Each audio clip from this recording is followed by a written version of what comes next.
জয় গুরু তিনি রণাঙ্গনে যুদ্ধ করেছেন। অত্যন্ত দুঃখের সাথে আজকে বেশ হয়েছে, কিন্তু এখনো আমরা পরাধীন অবস্থায় আছি। আমরা মুক্ত হতে পারি নাই। গণতন্ত্র অর্জনের সরকার হাত থেকে আমাদের বাংলাদেশকে মুক্ত করতে হবে ইনশাআল্লাহ। 1971 সাল 1 সেপ্টেম্বর বিকাল 5টা বিকাল 5:12 আজ থেকে 45 বছর আগে বিকাল 5টার সময় তৎকালীন রাষ্ট্রপতি জিয়াউর রহমান তার নেতৃত্বে বাংলাদেশ জাতীয়তাবাদী দল প্রতিষ্ঠিত হয়। এই জাতীয়তাবাদী দল আস্তে আস্তে বাংলাদেশের একটি রাজনৈতিক সংগঠন, গণমানুষের সংগঠন, সাধারণ মানুষের সংগঠন, খেটে খাওয়া মানুষের সংগঠন, শ্রমিক কৃষকের সংগঠন, সাধারণ মানুষের কণ্ঠস্বর হিসেবে এই জাতীয়তাবাদী দল বাংলাদেশে প্রতিষ্ঠিত হয়েছে। আমরা নিজেদেরকে অত্যন্ত সৌভাগ্যবান মনে করি। আমরা এরকম একজন নেতার আদর্শে উজ্জীবিত হয়ে রাজনীতি করছি, যিনি শুধু বাংলাদেশ নয় সারা বিশ্বের কাছে বাংলাদেশের পরিচিত লাভ করে গেছিলেন। তিনি হলেন আমাদের মরহুম শহীদ প্রেসিডেন্ট জিয়াউর রহমান।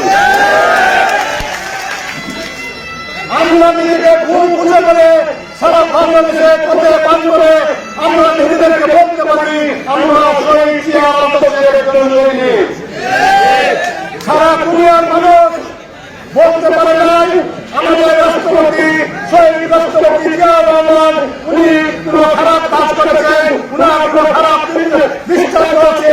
একটি বঙ্গুর বাংলাদেশকে উনি আধুনিক বাংলাদেশ হিসেবে বাংলাদেশকে গড়ে তুলেছিল, সারা বিশ্বের কাছে বাংলাদেশের নাম প্রতিষ্ঠিত করেছিল।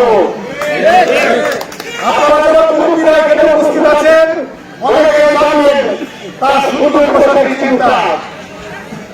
আমরা সময় অনেক ছোট, 1980 সালে থেকে উনি একটি বক্তৃতা দিয়েছিলেন। আমরা ভিডিও করে দেখতে পাই যে আপনারা আপনাদের বাড়ির সামনে বাড়িনায় কোন জায়গা খালি রাখবেন না, শুধুমাত্র খেলার জায়গা রাখবো। আপনাদের ঘরের বাড়ির উঠানে মহিলাদেরকে সবজি চাষ করার জন্য উদ্বুদ্ধ করেছিল, বলেছিল আপনারা কোন পুকুর পুকুর খালি রাখবেন না, মাছের চাষ করতে হবে। উনি যে কথা বলেছে বাংলাদেশের মানুষ সেই কার্যক্রম আমরা দেখেছি। এখন 2000 সালের পরে সারা বাংলাদেশে মাছ চাষের ব্যবসা শুরু হয়েছে। কিন্তু আমাদের শহীদ রাষ্ট্রপতি জিয়াউর রহমান বাংলাদেশের মানুষকে বলেছিল 1980 সালে।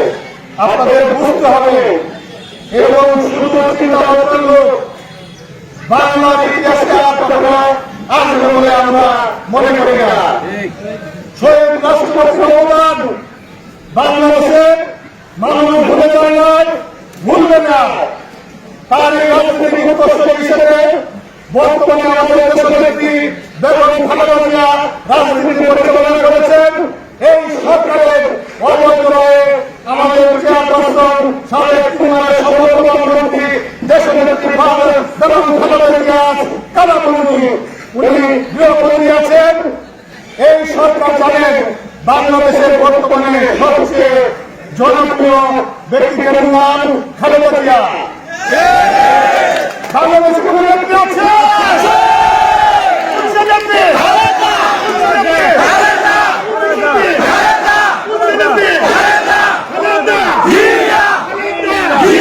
সেই ব্যক্তি আমাদেরকে খালেদা জিয়া প্রধানমন্ত্রী, আমাদের দেশের প্রতি আমাদের মা 79 বছর বয়স। একটি মিথ্যা মামলায় উনাকে কারাগারে আটকে রেখেছে, উনাকে গৃহবন্দী করে রেখেছে। বাংলাদেশের মানুষ বলে খালেদা জিয়া যদি মুক্ত হবে সেই দিকে বাংলাদেশের গণতন্ত্র প্রতিষ্ঠিত হবে। বাংলাদেশের গণতন্ত্র হবে, বাংলাদেশের গণতন্ত্র হবে দেশের নেত্রীর মুক্তি না করে আমরা যারা তারেক রহমানের বর্তমানে নির্দেশনায় আমরা মাঠে কাজ করছি। খেলা দিয়া মুক্ত না হলে গণতন্ত্র ফিরে আসবে না। মুক্ত খেলা মিডিয়া ছাড়া বাংলার মাটিতে আর কোনো নির্বাচন হতে দেওয়া হবে না।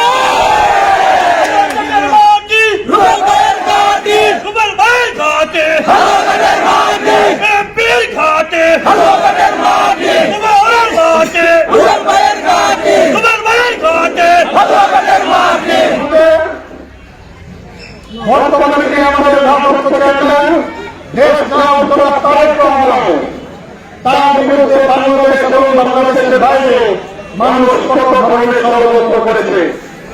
উনি পরের থেকে বাংলাদেশে আসতে পারছেন না। এই সরকার তার নামে বিভিন্ন ধরনের মিথ্যা মামলা অপরাধ দিয়ে তাকে বাংলাদেশে ঢুকতে দিচ্ছেন না। সেই সুদূর প্রবাসে থেকে উনি দিন-রাত পরিশ্রম করে যাচ্ছেন এই বাংলাদেশের মানুষের গণতন্ত্র ফিরে দেওয়ার জন্য, বাংলাদেশের মানুষের ভোটের অধিকার ফিরে দেওয়ার জন্য। তারেক রহমানকে সকল ষড়যন্ত্র মোকাবেলা করে বাংলাদেশের মানুষের জন্য দাঁড়িয়ে রাখতে হচ্ছে। আমাদের বর্তমান যে ভারপ্রাপ্ত চেয়ারম্যান জনাব তারেক রহমান, উনি প্রতিনিয়ত বাংলাদেশের বিভিন্ন উপজেলা থেকে শুরু করে সর্বোচ্চ স্থায়ী কমিটি সকল নেতৃবৃন্দের সাথে নিরপেক্ষভাবে সকল ধরনের পরামর্শ করে বাংলাদেশের এই আন্দোলন সংগ্রাম চালিয়ে যাচ্ছে। আমরা সবাই তারেক রহমানের যে কোনো নির্দেশে থাকবো ইনশাআল্লাহ। আমরা আগামী মাটি আমরা প্রমাণ করতে চাই আমাদের নেতা জনাব তারেক রহমান যে নির্দেশ দিবেন আমাদের জীবনের শেষ রক্তবিন্দু থাকা পর্যন্ত আমরা তার জন্য সংগ্রাম চালিয়ে যাব। এই বাংলাদেশের মানুষের গণতন্ত্র ফিরিয়ে দেওয়ার জন্য সংগ্রাম চালিয়ে যাব। বর্তমানে আপনারা সকলে অবগত আছেন, বর্তমানে সরকার নিষেধাজ্ঞা সরকার, ওনারা গণতন্ত্রের কথা বলছেন, ওরা নিরপেক্ষ ভোটের কথা বলছে। আপনাদেরকে আমি একটা ছোট্ট উদাহরণ দিই। 2018 সালের নির্বাচন আমরা 4 জন প্রশাসনিক মনোনয়ন পেয়েছিলাম। ডিসেম্বর মাসের 22 তারিখ আমি ময়মনসিংহ শহরে আমাদের ব্যবসা প্রতিষ্ঠানের ব্যবস্থা, ওই দিন রাত্রেবেলায় আস্থার নিয়ম অবলম্বন আমাদের আন্তরিক ইউনিয়নের সভাপতি চেয়ারম্যান তাদেরকে রাত্রে অ্যারেস্ট করা হলো। 23 তারিখ সকালে আমি জানতে বললাম আমাদের নামে আওয়ামী লীগ পার্টি একটা মামলা দিয়েছে, আমি প্রধান আসামি। ওই মামলার আমি প্রধান আসামি। আমি অবস্থান করছিলাম ময়মনসিংহ শহরে। আমরা জানি কোথায় আওয়ামী লীগের পার্টির সদস্য করলাম, কোথায় কি করলাম। আমার মতো হাজার হাজার নেতা কর্মী মামলা হামলার শিকার হয়েছে 2018 নির্বাচনে। তারপরে আমাদেরকে সবাইকে বলে না, তারা কি করলো? রাতের অন্ধকারে তারা ভোট দিয়ে কোনো কোনো জায়গায় মৃত মানুষের ভোট, কোনো কোনো মানুষ যারা দেশে থাকে না তাদের ভোট, 90% ভোট তাদের পক্ষে দিয়ে সারা বাংলাদেশে আওয়ামী লীগ নিরস্ত জয় দেখালো। আপনারা কি বেঁচে থাকতে এই ধরনের নির্বাচনে যাবেন? বাংলাদেশের সকল গণতান্ত্রিক মানুষ আপনারা এই সরকারের বিপক্ষে, আপনারা সকলে হাত তুলেন, আপনারা সকলের বিপক্ষে কিনা? বাংলাদেশে গণতন্ত্র প্রতিষ্ঠা হওয়ার একমাত্র উপায় হল নিরপেক্ষ তত্ত্বাবধায়ক সরকার প্রতিষ্ঠা করা। আমরা আমাদের সন্তান যারা আছি, আমরা উনাকে মুক্ত না করে তত্ত্বাবধায়ক সরকার প্রতিষ্ঠা করে আমরা গঠন করে ইনশাআল্লাহ।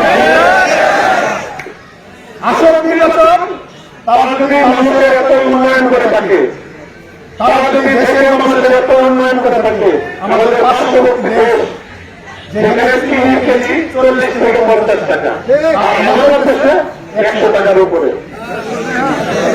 140 টাকা। সারা দেশের মানুষ বিল পাচ্ছে।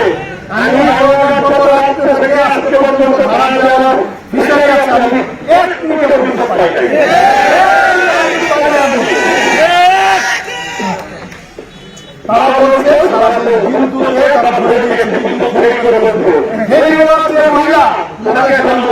উপায় নেই এখানে। এই ধরনের কথাবার্তা বলে বাংলাদেশের মানুষকে সাময়িক বিভ্রান্ত করা যাবে। বাংলাদেশের মানুষ ঢুকা না, বাংলাদেশের মানুষ যদি ঢুকা হতো তাদের বুকে কাটা রক্ত দিয়ে 1971 সালে পাকিস্তানি হামলা বাহিনীর কাছ থেকে বাংলাদেশকে মুক্ত করতো না। বাংলাদেশের মানুষকে থামিয়ে রাখতে পারেনি। এই শেখ হাসিনা স্বৈরাচার সরকার আমাদের বাংলার মানুষকে থামিয়ে রাখতে পারে না। এই সরকারের পতন হবে, বাংলাদেশের গণতন্ত্র প্রতিষ্ঠা হবে। আমাদের তারুণের রমজান দেশ তারেক রহমান বাংলাদেশে ফিরে আসবে, খালেদা জিয়া মুক্ত হবে।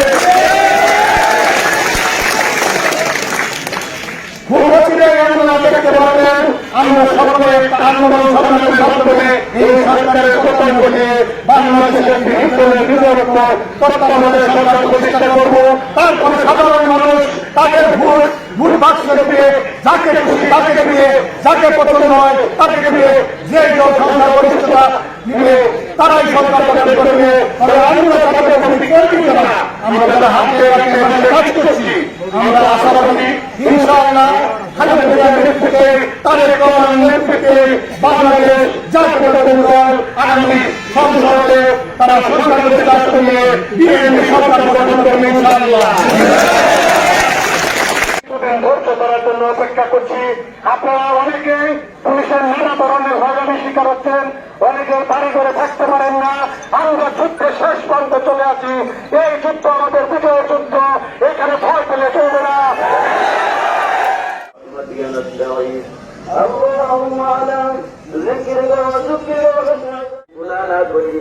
আল্লাহ সমস্ত গুণাগুলি মাফ করিয়া দিই।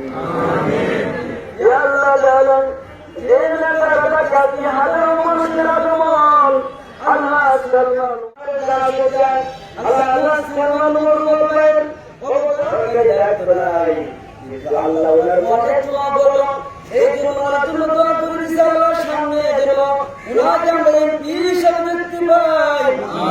মনের মাথা থাক আপনি পুরা মঞ্জুর করে দেন।